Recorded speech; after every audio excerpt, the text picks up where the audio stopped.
Today in Florida, protests and lawsuits as the Senate race between Republican Governor Rick Scott and Democratic Senator Bill Nelson is still undecided and votes still being counted.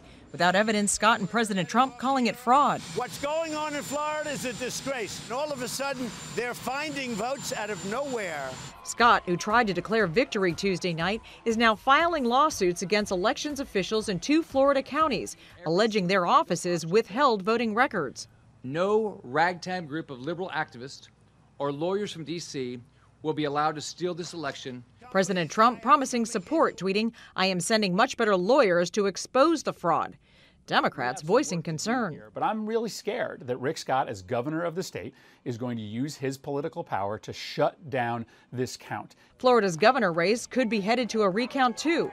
Democrat Andrew Gillum is now within the margin to demand that in his race against Republican Ron DeSantis. Let's count every vote and let's bring it home. In Georgia, gubernatorial Democratic candidate Stacey Abrams is still not backing down despite Republican incumbent Brian Kemp declaring himself the winner.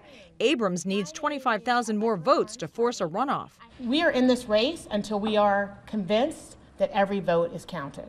There's also an explosive post-election fight in Arizona. Democratic Senate candidate Kyrsten Sinema now has a narrow lead over GOP opponent Martha McSally, but 400,000 votes are still to be counted. Those Senate races in Arizona and Florida will be closely watched because they'll determine the size and influence of the Republican majority in the Senate come January. Jennifer Johnson, NBC News, Washington.